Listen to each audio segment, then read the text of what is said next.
Hello, and welcome to the Friendship News Hour presented to you by Bummer Dude Media. Today is March the 23rd, 2022. His name is Alex. My name is Frank. You see how I did that right because I'm sober? I'm proud of you. Thank you. Hey, man, guess who's in the news? Jesus Christ. Donald Trump. No. Mr. Throws Parks himself. Throws a park, so yeah. Who the fuck is that? Kaepernick, Colin Kaepernick. I don't know if it was live or I saw it on Instagram, but it was Theo Vaughn. I think when we saw him live, he was talking about... That's hilarious. He was talking about Colin Kaepernick, and he called him Throws of Parks. It's the funniest thing I've ever heard in my life.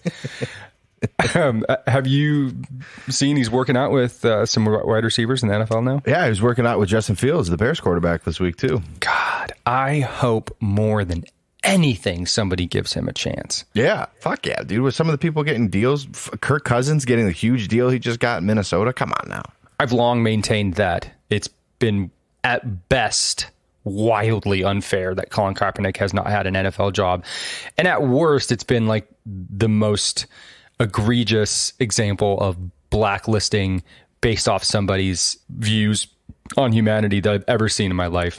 I don't agree with almost anything that Colin Kaepernick says, but I think his ability to go out there and do what he did, it's like the most patriotic thing you could like ever get behind. Like the entire reason that we're here today is because Colin Kaepernick has the ability to take a knee on a sideline. The premise behind it was so dumb to me, the whole whirlwind. And now, just if only for the entertainment value, not to bring justice or not to give Colin Kaepernick his due chance, just to see the circus. I want it, man. I want it. Very surprised that Pittsburgh signed Mitch Trubisky over him, like especially with like all the I know like Pittsburgh, like obviously they've got Mike Tomlin, like premier black coach in the entire league. They just hired Brian Flores to come on their staff too, with all his shit going on in Miami. I'm like, dude, this is a perfect narrative right now. You bring in Cap and you guys can just have like the full black wave and take over the NFL type shit. And they signed Mitch Trubisky. I was just like, really? Yeah, I don't know. I think I heard somebody yesterday say give Mitch Trubisky like this kind of rundown, like he was a little bit misunderstood, or that Matt Nagy was the reason that he sucked in Chicago. Well, whatever. I don't know. I mean, Chicago's got their own problems. It didn't look like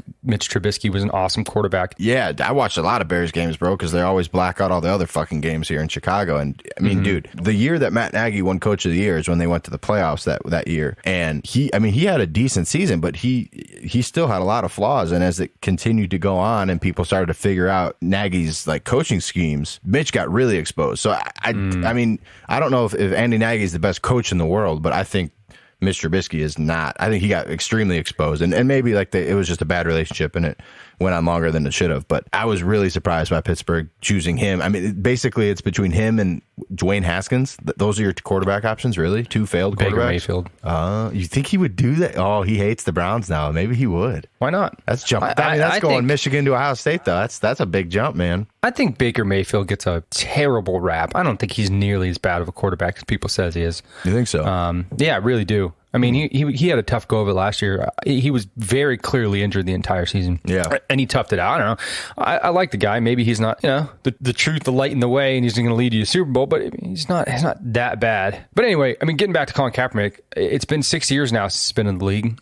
I think definitely 6 years ago, he was absolutely one. He was top 64 quarterbacks in the world that deserved a roster spot on a team at the very least. Yeah, I mean, he went to a Super Bowl, bro. Like, fuck. Yeah, so I don't know. We'll see. I hope it happens. I really do, man. I want it. People are saying he's in the best shape of his life right now. So I've heard the stories. Yeah. And, Roger Goodell in 2020, I don't know if you remember this, but he gave this groveling, terrible, just cookie cutter apology from his den where he apologized for God knows whatever. I mean, whatever he had to apologize for at the time. But he recognized some pitfalls in the NFL as it pertains to race. And I don't know. I feel like now, if you're going to do that, you might as well give the guy a chance again. Why not? Why not? Who says no? If you're starting Josh Jackson, he's Josh Johnson. Do you know who Josh Johnson is? No, Josh Jackson. Wasn't he the Chargers quarterback? I don't know. Josh Johnson. Yeah, I don't know. Josh Johnson was a quarterback that was drafted in the NFL in 2008 out of the University of San Diego. He's played on maybe 12 different teams. In 2020, he was playing for the San Diego Admirals, some failed professional sports league team. I think it was like the AAFL or something like that. I forget what it was. That year, he was started for them. The next year, he started a game for the Washington Redskins. Oh, wow. So if you're starting Josh Johnson, who I love, I think he's great. I think he's still on a team somewhere. Serviceable quarterback. You're going to tell me that there's no spot for Colin Kaepernick? I've always thought that was asinine. I thought it was so dumb. Yeah, even as like a backup too. I mean, like the dude has experience. Like we said, he's been to a Super Bowl. So it's like this guy has, and he's played for a great coach in Jim Harbaugh. So he's got experience. He has he has value to add to a team. So kind of crazy. But it's also kind of crazy that 6 years after the fact, he's still going after it. Good for him. Yeah, I love it. Good for him, man. In other sports news, I don't follow the MMA very much. I don't really know who fighters are, but I know names. And I saw Jorge Masvidal was in the news. So I go to look it up, and it turns out he sucker punched another fighter who was coming out of dinner in Miami, broke his tooth, and I think fractured his eye socket or something crazy, man. And apparently this guy was talking shit online, and that's what prompted this attack. Yeah, well, so the whole thing stemmed from 2 weeks ago. I mean, this is Colby Covington. This is who just beat Jorge Masvidal in UFC 272 a couple weeks ago. You said his name's Colby Covington? Colby Covington. They hate each other. Okay. They've been talking mad shit. And in this last match, basically, what Jorge was really pissed about, because he's a striker, he's a finesse dude. Colby is a ground and pound bruiser. And Colby basically this entire match fucked this dude up by just taking the match to the ground and not letting Jorge get up. So Jorge, he took the L. It was like very lopsided, unanimous decision. But Jorge's like, fuck you. I didn't even get to fight you. Like, we just spent the whole time rolling around on the ground. Like, fuck you, fuck you. And you could tell, there is some bad blood there. Obviously, there's going to be another fight. But you just broke this news to me this morning. I did not know that this happened. That's pretty crazy. Yeah, so I didn't know any of this backstory. This is the police officer giving his account. Upon my arrival, I met with Covington, who stated he was attacked by Jorge Masvidal as he exited Poppy Steak Restaurant. He was walking northbound on the 700 block of First Street when Mr. Masvidal ran up to him from his left. Without notice, he punched him with a closed fist 2 times in the face. Stated one punch was to the mouth and the other punch was to his left eye. During the attack, Covington heard Mr. Masvidal say, "You shouldn't have been talking about my kids." And then he observed 3 or 4 other unknown males approaching him in an aggressive manner, pushed one of the unknown males away and separated himself from the attackers, ran back into the Poppy Steakhouse where he contacted police. During the attack, Masvidal fractured his front left tooth and suffered an abrasion to his left wrist. Mr. Masvidal was wearing a blue surgical mask over his mouth, a hoodie raised over his head, and sweatpants. That's kind of chicken shit. So he was trying to conceal himself. How are you going to do that? How are you going to do that if you're an MMA fighter and you have the opportunity to fight this guy and you're going to go and you're going to like sucker punch him? That just seems odd to me, why you would do that. What I'm reading here is that these guys actually used to be pretty good friends, Colby Covington and Jorge Masvidal, to the point where Colby was like staying with him and his family. And in the lead up to the fight, Colby brought in Masvidal's family and referenced like his estranged wife Maritza and his children. He said, he likes to always say I was sleeping on his couch. He said, I slept on her couch, and by her, I mean his wife. They're still legally married. Maritza Masvidal, the lady that sacrificed it all so we could chase our dreams together, so we could be focused on our dreams. He's out there cheating on his wife, cheating on his kids. So Saturday night, this is for Maritza and all the people he backstabbed. So that's what he said leading up to it. It doesn't really seem like he said anything like bad about his kids, basically just saying that like Masvidal, by cheating on his wife, was cheating on his family. And he even said more of his family likes me than they even like him. So he was just kind of talking ill about his family then. Yeah. Yeah. So if I'm this guy, Colby Covington, I'm just going to like sue the shit out of Masvidal. If only just to fuck with him, if only just to hold it over his head. But like, all right, well, now I got you by the balls, motherfucker. Like, here we go. Mm-hmm. I mean, and even if this dude, it looks like he's suspected of, it says felony battery. Even if that happens, whatever, he's got money to get out of it or serve whatever time, whatever. But Dana White is eating this shit up for the next fight whenever that happens. Sometimes I even wonder if some of this shit is staged just to like hype up the next fight. Yeah. Yeah. I don't know. I don't think it's like a WWE stage kind of thing. Like that was a whole different kind of thing. But I do feel like Dana White, like, especially by not like suspending people and doing shit like that, like when Conor McGregor was like throwing shit at that dude's bus and kind of did the same thing outside of a UFC fight before. It's like no suspension, maybe some fines, but like the way these dudes are getting paid, like that don't mean shit to them. Like Dana White wants this. He wants the drama. It's getting us talking about it. It's going to get pay-per-view buyers. You know, it just makes me wonder if it's ever part of like a formula. Yeah, I don't know. It seems if it is, then it's like this guy Dana White is just as a much bigger genius than I think we give him credit for. But I don't know. I don't believe that. These dudes are too real. You know. They're too dedicated and they're too focused in their craft to be doing all that. But maybe, I don't know, maybe for sure. But like I think if like the MMA took a harder stance on like punishment for these guys, maybe we wouldn't see some of this shit happen. I think that like they know they can get away with it, and it's like obviously he's pissed he just lost to him. So I don't know, maybe not. But I mean, Dana's a powerful man. He's growing. I mean, as the UFC grows and grows and grows, he's like real good friends with Donald Trump. He's like real linked in with those Full Send dudes. Mm-hmm. And like helping them boost up their podcast. They just had Trump on their podcast, and they're starting to blow up. They're like the second or third biggest podcast behind Rogan and like one other one now. I didn't know this. Which is just it's wild, man. So I like Dana White. The power. I like a guy who can speak his mind. He seems to be a little bit. He seems to be like reasonable, like a rational person. You know, like a little bit of a meathead, but not like ignorantly so. Yeah. No. Yeah. I think he speaks his mind, and I think. You know, what he has to say is pretty rational for the most part, from what I've heard. Grew up one of the biggest sports in the world that basically out of thin air. Yeah. Which is impressive. So I guess, you know, more to be seen. I wish I knew more about this stuff, man. I've never followed it. I was never really, I like watching the fights. I just never really got into it. It's never my thing. Talk to Babs. Babs is really into it. And I'm like a casual fan where I know like the bigger names and I watch the bigger fights, but like Babs, he stays on this and he knows a lot about the sport. So he could definitely fill you in. Oh, right on. Yeah. Like Colby Covington, I might have heard that name before, but it's no idea who he is. Yeah. Masvidal, the name sounds familiar, but I've only heard him pass. I couldn't reference a fight or anything like that. Masvidal is one of my favorite fighters, bro. He's just I love shit talkers that can back it up. Yeah. But, you know, he took the L. Colby's a great fighter too, but I just love people that go out there, talk shit, and then back it up, man. It's the best. Wells Fargo has some backing up to do.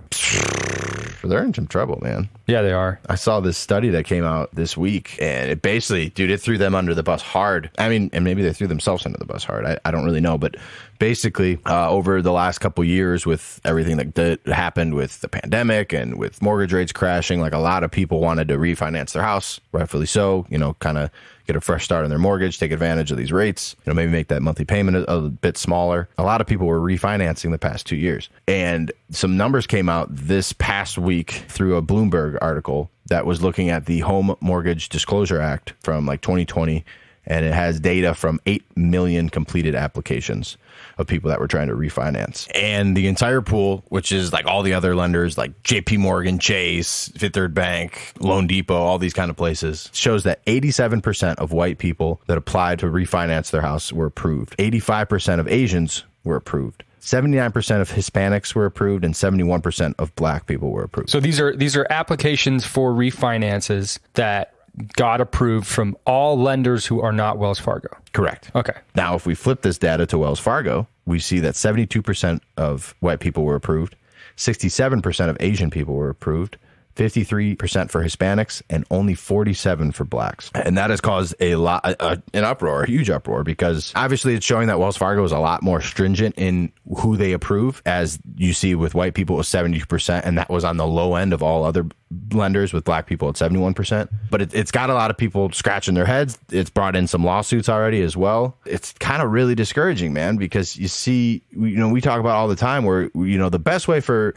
people who aren't maybe like white families where you think that maybe they're privileged or whatever and they have this family money, the best way to like do that for other races is to like set up that generational wealth that we talk about all the time. And now it looks like even people that, you know, are trying to do that for their families and put money into their homes. Some people have multiple homes where they're trying to refinance, whatever. Like people that are trying to do that now are getting the door shut on them, and they can't even like do what they need to like continue to make more money. Like that's money in their pockets ultimately if they're saving on their mortgage payment monthly, you know, or the ability to put more towards their mortgage and pay off that house quicker and own that thing. And that's a full thing you can give to someone. What it's saying here is that if, as expected, the policy committee moves to hike these interest rates coming up, it's going to begin to close the door on a remarkable wealth event that has seen U.S. homeowners refinance almost $5 trillion in mortgages over the past 2 years. It's one that allowed white homeowners to save an estimated $3.8 billion annually by refinancing their mortgages in 2020. But it's a door that barely opened for black black Americans, who make up 9% of all homeowners and locked in just $198 million, less than 4% of the savings. So it's just, you hear, it's everyone's got the same opportunity here in America. You just got to work hard, blah, blah, blah, blah, blah. But even for the people that work hard, and secure a home and try to set up that generational wealth, now, they're trying to take the other steps and take advantage of the other things that, traditionally so many Americans have, and they're getting the doors shut on them, man. It's just crazy. And then you look at the total number of people that filed to refinance in this past 2 years or so, and 4.9 million of them were white. 579,000 were Asian, 469 were Hispanic, and only 254 were black. So, even within, when you break it down, like obviously it's way more white people, and they're approving pretty much all of these people, but then you have a small number of black people that are trying to take advantage of the same thing, and they're getting the door shut on them. It sucks to see like kind of systemic racism come out with stats and hard data that like really backs it up. Yeah, I think the one question that hasn't been answered is why. You would expect there to be some sort of explanation if you're going to be accused of such disparity that would facilitate cries of racism. Then you would hope that Wells Fargo would be like, yeah, okay, we see how this would look, but this, and this, but they've declined to comment altogether. So they haven't said anything about it. Yeah. They said that they treat all their potential borrowers the same, which obviously not.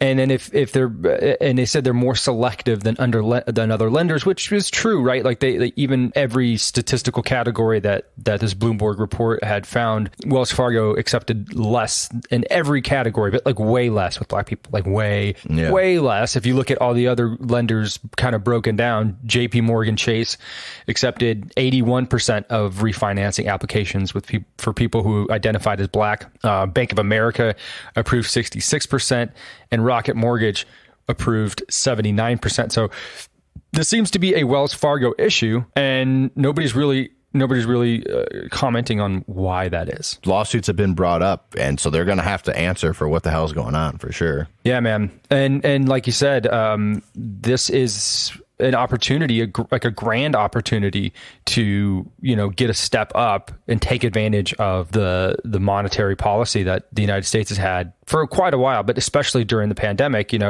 We saw a run on houses, and on, everything got scooped up. But on top of that, you saw this huge run on refinances. I mean, I think both of my parents refinanced their home, got a crazy low rate. It was a really, really good time if you were in the mortgage lending business. Oh yeah, dude. So we bought our house in April of 2019 when all this shit was going on. We refinanced in January of 2020. Well, a year into our mortgage. Hilarious. Because it's like, why not? The rate is so much better, bro. You got to take advantage of it. And it's like, it shouldn't only be, I guess, white families that get to take advantage of this and like, better themselves or have more money for whatever, or pay off sooner. Like it just seems wrong. It does seem wrong, and it seems to be focused on one company. And Wells Fargo has had their fair share of problems in the past. I don't know if you remember, not too long ago, they got caught creating accounts for people without their permission because these bankers were paid on the amount of accounts that they opened. So what they would do is they would take just random ass people and they would just open a checking account for them without their permission or their knowledge.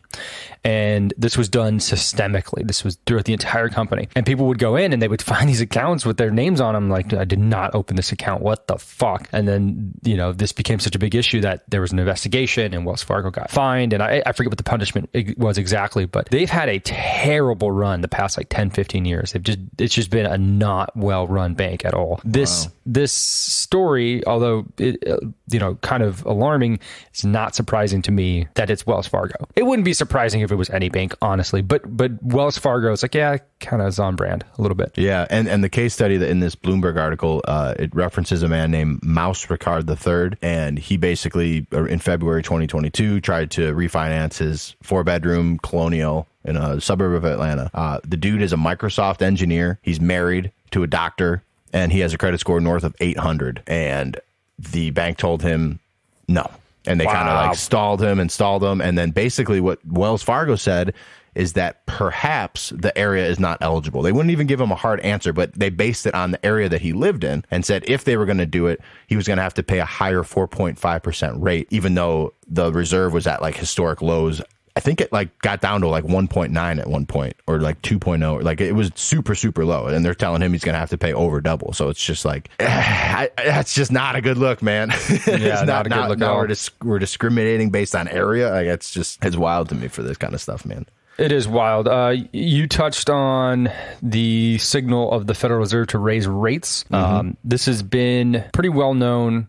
We hadn't touched on it for a while. We spoke about it a long time ago, but not too long ago, the Federal Reserve basically said that this year rates would go up at a pretty significant pace, which I have my own thoughts about this.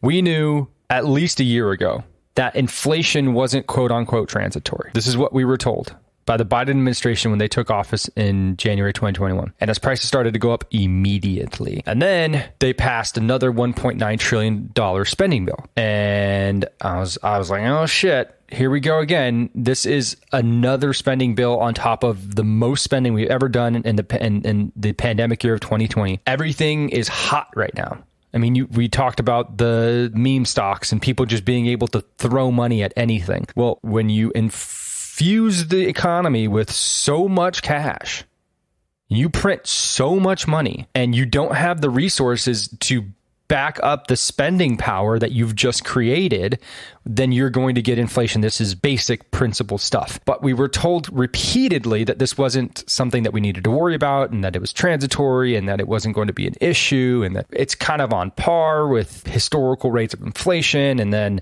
towards the end of last year, everybody had to reverse course because it became blatantly obvious that inflation was a thing that is here to stay, and that is not transitory, that is actually happening, and it's a problem. So how do you combat this problem?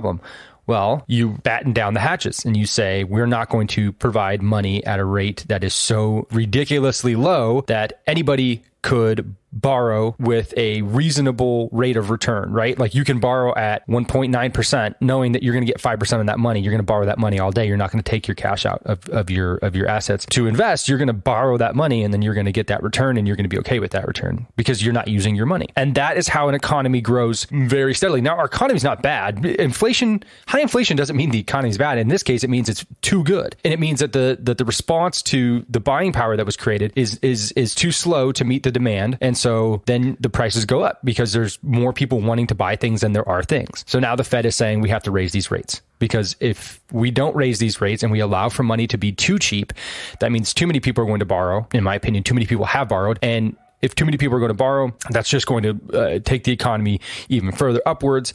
And we don't feel like we have the resources or the capabilities to meet that demand. So we're going to have to taper that demand by raising rates. Do you think it could head anywhere towards like the mortgage crisis in 08, like where you'd have like a short position with all the lending that's been going on? Or do you think there's things in place that would prevent that now? I don't know. It's kind of hard to tell. Yeah. Just this week, they changed from their position to move rates up by 0.25% to 0.5%, which is a significant move, right? And so they're saying instead of doing the 4 or 5 times they were going to raise rates this year to 0.25%, they're saying, well, we might have to change some of those increases to 0.5%. If you're confused about what I'm talking about, what this means, when the Federal Reserve says that they're going to raise the interest rate, we're saying the interest rate. There's interest rates everywhere. Well, the interest rate that the Federal Reserve raised is the interest rate that your bank borrows money. So you borrow money from your bank, but your bank gets their money from the Federal Reserve. And that's how we can control monetary policy. So for a long time, the interest rate that your bank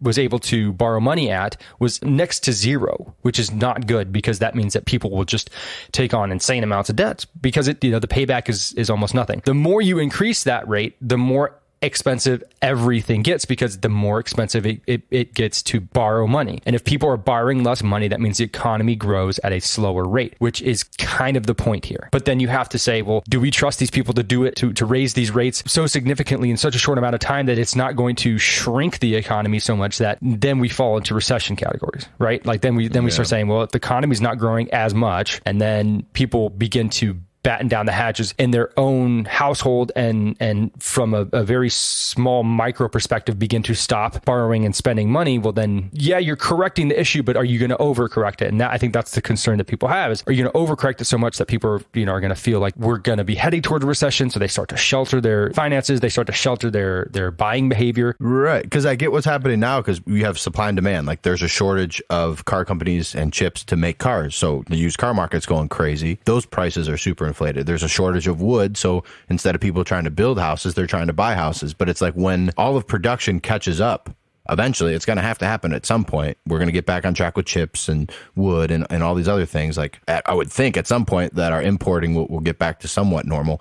when that happens, like what's going to happen now? Because now you're going to have huge interest rates on houses. Like there's going to be no incentive to buy when you have all the stuff you need, but it's super inflated in price. Right. And then I think the real kicker there was gas prices. Yeah. Because when your gas prices go up, everything goes up. It affects all things. It's not just you filling your car up with gas. It's how much is it going to cost this farmer to run their tractors this month? And if that price just went up 2x, well, then how are they going to figure that out, right? Like it's so drastic of a move, this inflation and the way that things are going right now, that it rises everything. And so I respect what they're trying to do. I think that they're a year too late on it, to be honest with you. I think we saw these signs very clearly a long time ago. And for reasons that I can only identify as political, they decided that they weren't going to move on this yet. And now they're deciding they're going to move in the opposite direction very dramatically. And it's concerning. No doubt it's concerning. Add on to that all the volatile geopolitical issues that are going on. And it's like, well, gosh, man, like one little thing and this whole thing is real fragile. I think it's a whole lot more fragile than we give it credit for. Do you think at all like companies are taking advantage of all of this as well to like make up for their losses and things that they've had to experience through the last couple of years? Because I saw, like, for instance, with the oil and with the gas this past like couple of weeks, I saw that the last time that a barrel of oil was at a similar price, gas was still $1 cheaper in America than it was like this past few weeks when it was at the same price, but like up in the fours at the national average. And it's just like, as compared to when though, what was the time? It was the last time that a barrel of oil was at the exact same price. I could look up the numbers here for the sake of solid information, but I think it was like the last time a barrel of oil was $94, which I think is what it was. It was like $3.30 a gallon. And this past couple of weeks, it was like $4.25 or something like that at the same price. And it's just like, is that oil companies just trying to, make an extra buck because times have been hard, whatever, like now the electric revolution, we need to, pinch every fucking dollar out of these people we can, or are there other underlying factors? Yeah. I mean, I think generally you'd have to just look at what is the federal motive, the federal policy for energy. Because right now there's no incentive for oil companies to do any sort of offshore exploration or invest in their business in America, right? Because, and you hear it from the Biden administration all the time, there's 9,000 unused oil contracts. We're not telling them not to drill. They're saying they're not going to drill. Okay, fine. Like that's a fair point. But then if you have signaled very, very clearly that you're not going to invest in oil production and you're not going to diversify the energy production of America, but you are in fact going to pivot very strongly towards one direction. Well, if you're an oil company, you're like, okay, well, what incentive do I have to go in here and do this? It's not going to be worth my while at all. So I think you'd have to look at in the past, if there was something, if the barrel of the cost of a barrel of oil was relative to what it is now. Right now, our prices are so high. I hesitate to say that's greed, right? Because I talk to gas station owners all the time, and they're telling me this hurts them because less people are buying gas and they don't make any more money on this, right? Like they're beholden to the contracts that they sign for oil companies and the oil that they buy from them. So they're beholden to those contracts. Their profit margin doesn't fluctuate wildly. So I think what you have to look at is what was our position on energy back then, and did we have the incentive to produce more oil back then?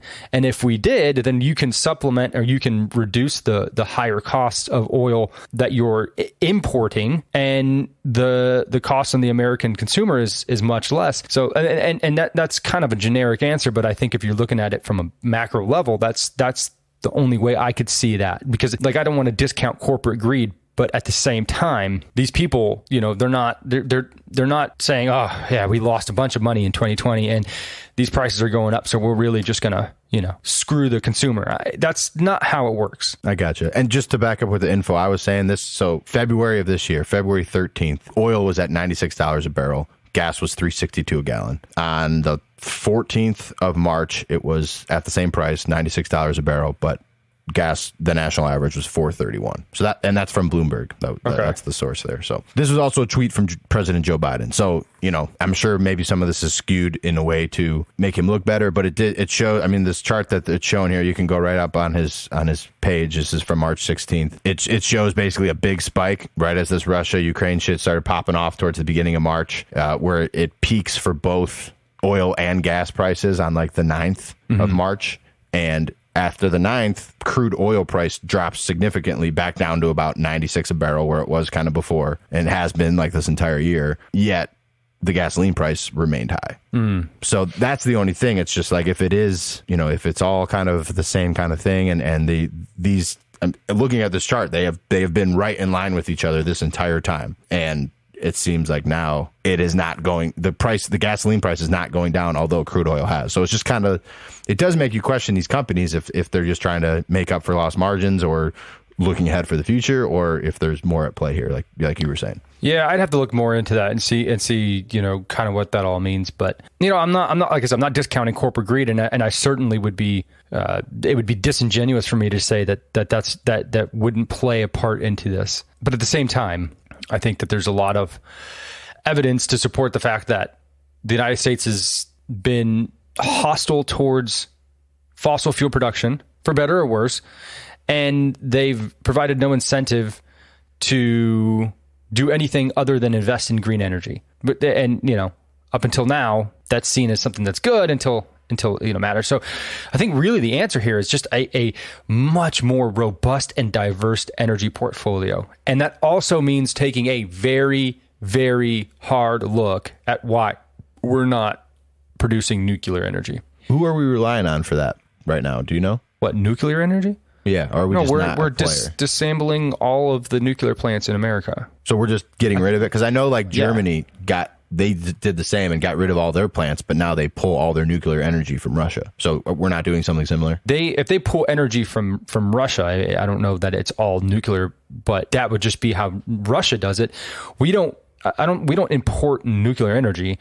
You have to produce nuclear energy at the source. It's got to be a locality. For example, there's a place here in San Diego, right off the coast of, it's like right before or after Camp Pendleton, in San Onofre. So that might even be Orange County. And they look like two boobies. Ooh.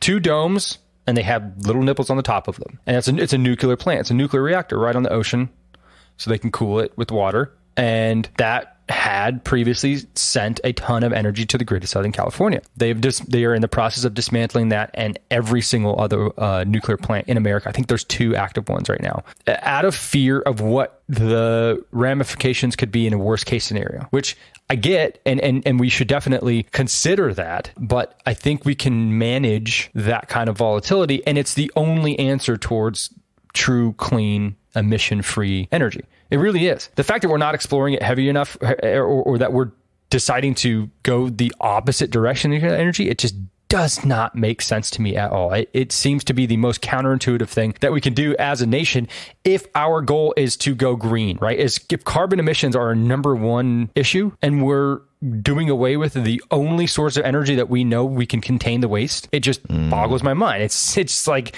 you guys are not serious people if that's the case. Sorry, to clarify what I said. So Germany shut down all of their nuclear power plants and then set up pipelines with Russia to import their oil for their energy. That sounds a lot, but a lot more. That makes more sense. And actually, development within the last week or so, they have U-turned on that very harshly, shut down plans with Russia with those pipelines, and have gone back to investing into their own coal-powered plants. Which is something that Russia had not planned for. Yeah, so that probably hurts big time. It hurts big. There's a story in the Wall Street Journal today about how they're really starting to feel the crunch in the oil sector. They are not doing well. I don't want to talk a whole lot about Russia today, but I don't see how Russia can get out of this while Putin is still in charge. Yeah, that's pretty crazy to think about, right? Because who goes back into Russia? Let's say today Ukraine makes concessions on Mariupol, a city that they've already lost, the Donbass region on the eastern part of Ukraine, Crimea, and they promise to never join NATO, and they sign a ceasefire. Putin pulls out of Ukraine. What companies go back into Russia? That's kind of the question I asked. Like, what the hell happens? When do we good, our needs were met, we can start doing business again? Russia, McDonald's, Apple, all these companies. You did bring that question up last time. When does Starbucks decide to open up their stores again, right? Like what? And I don't know that ever happens while Putin is still at the helm. I think he's committed suicide. He's just still living. Really? You like political suicide, or like you think someone's going to take this dude out? I heard there was a hit on his head by a Russian, like a high up Russian person put like $1 million hit on his head. Yeah, I heard that too. But But I mean, like, but you know what I'm saying? Like, what option does he have? I feel like he's like a cornered, caged animal right now. I was like, okay, I've made this decision. It was a terribly miscalculated blunder. Yeah. Something that I'm not known for. And because of that, I have now cut myself off to pretty much the rest of the world. Our country is now isolated, and we are relying on very few points of influence to survive, which means that I have lost all leverage. And the only thing that I have right now are hypersonic missiles that the United States and the West does not have, and the second largest nuclear armament in the world. That to me paints a terribly scary picture. Yeah. You know? Yeah. Because how many times have you just seen, I mean, I saw a story yesterday. It's so damn sad. This guy, forget what it was. He was an illegal immigrant, I think. And he was supposed to have been deported. If I had the story wrong, I'm sorry. There was something egregious. That it was either that or he was released on bail for some reason. Goes and murders his children and then kills himself. I only bring that up to say that we know these stories happen all the time. There's people out there who have gone so far in one direction that the only way they have out is to end it all. And then they're so pissed off at the world that they're going to go and take as many people down with them as possible because they have just gone so deep into the depths of hell. Yeah. And that's what scares me. And that's where I think Putin's at. And I don't know that he's got support of the population. Maybe he does. I don't know what the fuck goes on over there. But it just seems to me that it's not great. If there is a ceasefire and they come to an agreement, do you think his ace up his sleeve for U.S. relations would be to release Brittany Griner back to us? Who saw that one coming? Brittany Griner in a geopolitical pawn. International drug smuggler, Brittany Griner. Crazy, man. Crazy. Dude, for some fucking weed cartridges? Come on now. Yeah, but hey, here's the thing, man. You have to know where you're going and what you're doing when you go there, because that attitude does not exist in a lot of the world. The attitude you have right there, just some weed cartridges. Come on. You know, they kill people on site in the Philippines for drugs. Oh, damn. No, I did not. Shoot on site. You have a license to kill a drug dealer in the Philippines. Wow. Yeah. So I'm saying, man, like the whole world is not the United States. I think she thought like she had more leverage than she actually had to, because I think she plays for a Russian team like in the off season. And I'm sure this is not the first time she's done it. So I'm sure she was like, yeah, well, I did it before. I can get away with it here. And Russia just doesn't put up with that shit. And if you're a high profile American in a time like this, you don't think they're going to try and use that as leverage for anything that they can? Yeah. I mean, I think it was short-sighted on her part, but nobody's talking about it. Nobody's like, hey, we should go get Brittany. She's in a jail in Russia right now. This is fucked up. Yeah. With very limited contact. I don't think many people have spoken to her. Yeah. So that's scary, man. It is scary. I feel terrible for her. I couldn't imagine what somebody like that is going through right now, man. Just to be in that position, to wonder if you're ever going to see your family again. I mean, it looks like they extended her prison term, I guess. I don't know what the justice system looks like in Russia, but I think they just extended it for another 3 or 4 months. Well, Russia also isn't really cool with gay people, and she's a lesbian, so they're definitely not cool with gay people. Yeah, so that even adds more to it. She's like a gay drug dealer in their eyes, kind of a thing. Like, it's like 2 strikes as far as Russia's concerned. Like, I just hope that there's a way for her to get out of there, man. That is not a good situation. Same. Brittany Griner, of all fucking people, man. Yeah. Just so out there. So out there. Yet Dennis Rodman can go back and forth from North Korea. Right, exactly. Do you know anything about this new Supreme Court justice? No, you brought that up earlier. I had no idea. Is someone retiring or what's happening? Yes, and I cannot remember his name. I can't remember his name. But anyway, a Supreme Court justice is retiring. Bill Justice, for the sake of our conversation, we'll call him Bill Justice. Mr. Justice. And Judge Ketanji Brown Jackson has been nominated. Yeah, I'm in on this. I thought this was like another new one. No. So she's been nominated by the Biden administration to be the next Supreme Court justice. And this is the whole situation where Biden was like, it's going to have to be a black woman. And true to his word, we have a black female. And what's interesting about that particular statement is yesterday during one of the hearings, she was asked if she could define what a woman was. And she said, no, I'm not a biologist. I just think the irony is just, oh my God, if I could bottle it up, I would suck on it with a little baby suckle thing, whatever you call that. All day, I just put it in my mouth. You, ma'am, despite all of your wonderful achievements as a judge in the American judicial system, have been nominated because you fit two criteria. One of them is being a woman, yet you cannot define what that is when you're asked. It's unbelievable, man. You oh think my that God. It's that, or she just didn't want to say the wrong shit? Well, that's what right it now, was. But yeah, but why is it dicey? I mean, if you're a judge, you should be able to say, yes, a woman is an adult female person. Yeah. Why can't you say that? But apparently you can't say that. Anyways, look, I don't want to spend too much time into this. I don't have a whole lot to say, but all respect, she's an incredibly fantastic judge, and she deserves to be nominated. She will be approved. There's no way that anybody can stop it, but we have to go through these hearings anyway, right? If you remember back when Brett Kavanaugh was going through this stuff, people actually brought out his yearbook. Somebody had his class schedule and tried to piece it together to try to improve a point. It was unbelievable, man. Like the hoops that these people dropped through.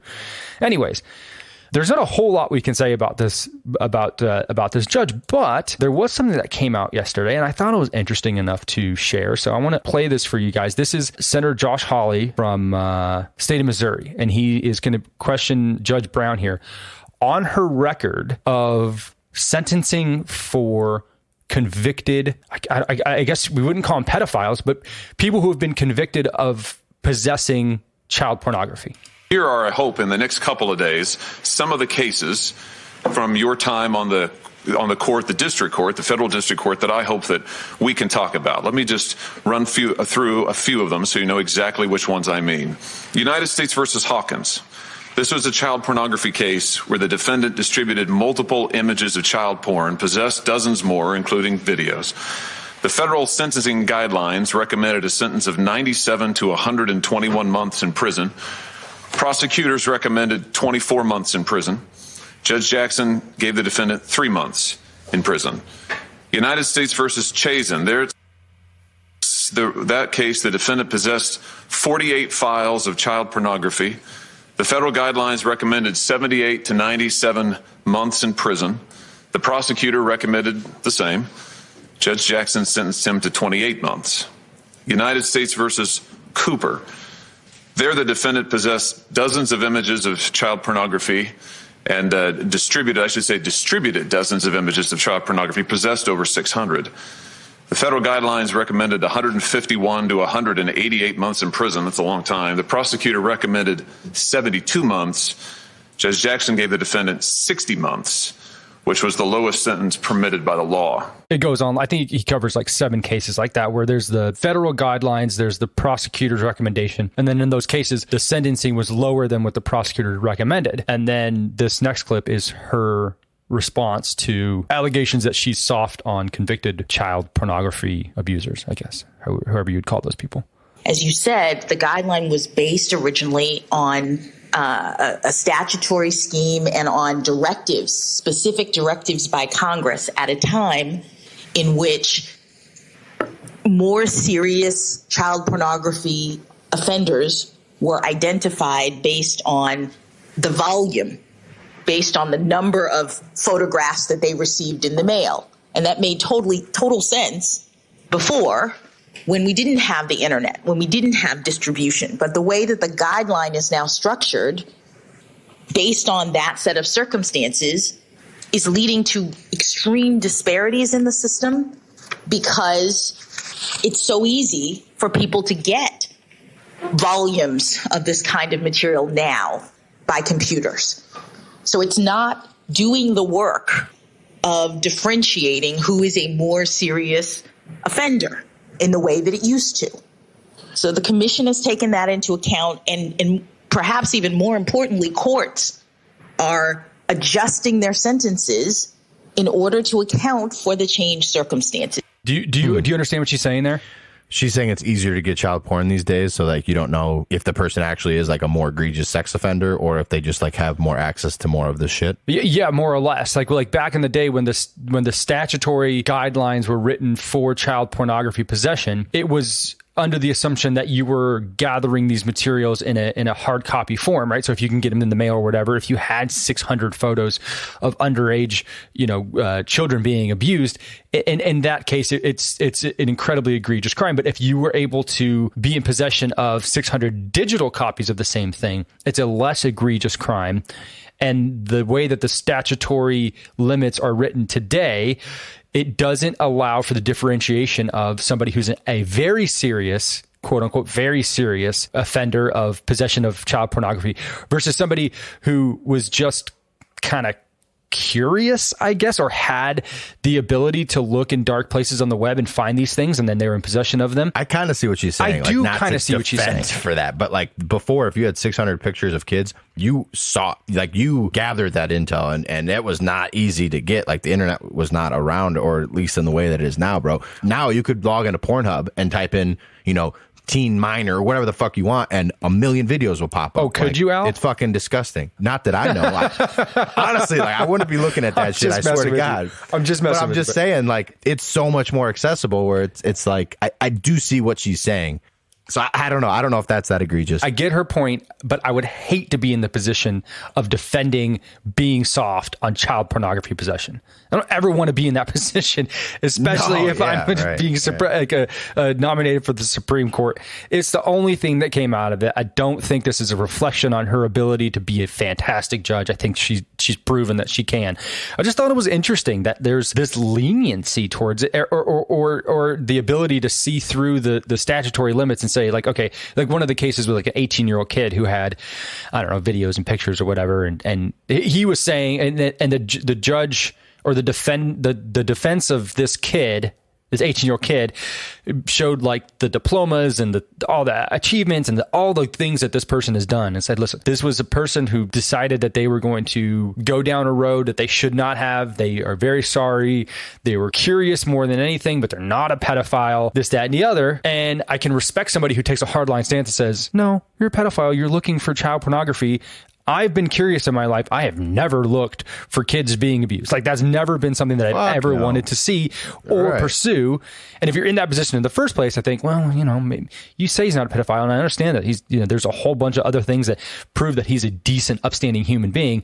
However, there's this. So I think that and she's even said it, like, she believes that there is a disparity and that there's such a harsh outlook on sex offenders in general, because it's such a broad term, and that people aren't given the fair shake of, say, somebody who's, I don't know, committed any other crime where they have the ability to rehabilitate themselves. But there's the stigma for a sex offender that is so harsh. And that if I go and I throw the book at this 18-year-old kid, I'm probably doing more harm to this person than the harm that was done to the victims of the pornography that he was in possession of, which is a terribly tough stance to defend. Yeah. And so, like, I can't sit here and say, like, I totally agree with her. I understand where she's coming from, but, like, at the end of the day, the ability to find leniency or to find any sort of rationality for that kind of stuff, I mean, I think it's got to be, like, met with swift, hard punishment, no matter what. I think, and that's just the way I take it. I think it's going to go the exact opposite, though, Frank, because now there's a huge push to, like, make pedophilia a mental disease and have it be looked at the same way as, like, depression or anxiety or, it's like they're trying to make a push that it's like a sexual preference. It's not necessarily wrong, which is crazy to me. I don't know, though. Like, it's hard, mental health and all that stuff. It's hard for me to talk about, I guess, because I don't fully understand it or, like, suffer from those things. But it's like, dude, if we're going to start granting passes to these kind of people, like, that's some scary waters, man. Like, I'm all for being accepting and loving, but, like, we're going to rehab pedophiles. Yeah. And I know we've covered stories, not in any great length, but stories about, people who have said that it's more or less a sexual identification. Like, you would say, I'm gay or lesbian or straight or transgender or whatever. I am attracted to children, right? Like, it's not something that is okay, but it's also something that is something that can't be helped, or what. I don't know the official stance on it, but but you can't help that you're a serial killer. Yeah. Are we going to start rehabbing serial killers? Yeah. You know what I'm saying? Like, it's tough, man. I don't think it's bad to call out psychotic things. Like, to call, I mean, it's a mental issue, but I don't think that means that it's necessarily something that we have to like try to fix for people either. Like some people are just fucked up. Like you have bad eggs. Like, I don't know. That's a harsh stance. Like I don't want to be insensitive, but like some people are like, it just, I don't know. That's just life. Like life is hard. Life is tough. It's filled with things and people like this. Like to try to like fix everything and fix everyone and like put them into like what a cookie cutter person should be or could be. Like it's just, I don't know, man. Yeah, we've taken some pretty tough issues on the show. We've taken on some pretty tough issues, and I've taken some pretty harsh stances on some things, some pretty hard line stances that I believe to be true, and I appreciate that other people don't. But I think the one thing that we've consistently tried to bring to light on this show is the fact that there's no tolerance for the abuse and the manipulation of children. Yeah, right. That there's absolutely no tolerance for it, and so I think we have the ability to sit here and wax poetic about the justice system and how you could see the inroads of sentencing for pedophiles, this, that, and the other. But again, I go back to the point that I would hate and I would never want to be the person that's in the position to defend my position against being too lenient on people who have been in possession of child pornography. And I just don't see a lot of wiggle room there. I don't see a whole lot of reasons where I should feel sorry for this person who has done this thing, right? Like, I get it. Maybe like, couldn't you make the same case about Brock Turner, right? We are all up in arms because this judge gave the guy, 6 months in jail or less than that, because he said he didn't want to ruin his life. Meanwhile, there was a woman who was blacked out and got raped and her life was ruined. And so if you look at the victims, the real victims in this, which is the people who are abused and have had these pictures or videos taken of them, then you separate the person viewing those photos from the person who actually made those photos happen. And to me, I don't see any distinction. If you're consuming the material, you're continuing to allow this child to be abused. There's no separation of. Whereas in the case of Brock Turner and that Stanford rape case, there's absolutely no separation because you have the offender and the victim. You know exactly who they are. But because there's not that third party in there, the degree of separation, then you could say, well, like, I don't know, maybe this guy isn't so bad, even though he's consuming this material. He wasn't taking the photos or he wasn't in possession of an alarming amount of them. It's like, I don't know. That to me, there's no gray area. It's black and white. Yeah.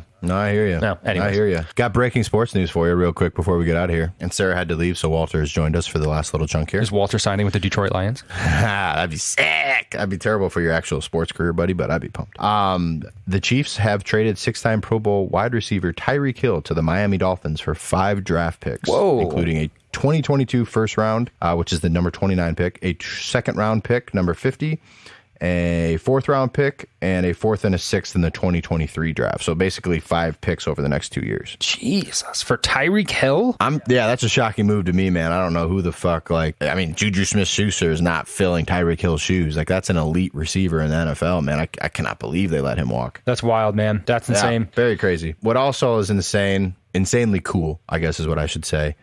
Drinking a good smooth cup of coffee is a treat by itself, but what's insanely cool about you could take that amazing thing and tie it into something else that's also amazing and help American heroes. It can make that coffee that much better. Our sponsor, Gun Barrel Coffee, is proud to donate $1 from every item purchased to veterans and first responder charities all across our great country. And they offer 14 different blends and roasts, which you can get in whole bean, ground, or single serve pods. Right now, as a friend of our ship, you can use the promo code FNH10 and you'll save 10% at checkout when you buy their products at gunbarrelcoffee.com. That is promo code FNH10. Gun Barrel Coffee, damn good coffee, damn good cause. Make sure you check out the links in our bio. Hit up some merch. You can help us rep the Friendship News Hour, get the word out there to family and friends. We'll be posting our shit all over the socials. Share it. Help your boys out. Get us out to the world. Don't take Al's example here and try to refrain from cursing in front of your newborn child. Thank you kindly. Thank you. Oh, yeah, that's going to be a hard one for me, man. I don't know how I'm going to. I was thinking about that the other day. I was watching this little video of a girl saying, Mom was like, what did you say? What did you say a kindergarten curse word was? And she goes, pissed. And she was like, say it again. She goes, pissed. And she goes, where'd you hear that? She goes, it means pissed off. And she goes, yeah, I know, but where did you hear that? She goes, I just think it sometimes. So Kids are amazing, bro. Yeah, hell yeah. Where can people find our stuff, our things? Yes, you can find us on a multitude of social media, on Twitter at FriendshipNH, on Instagram and TikTok, same handle at Friendship News Hour, and you can send us an email, bummerdude.media@gmail.com, bummerdude.media@gmail.com, and we will see y'all next time. Bye, Walter.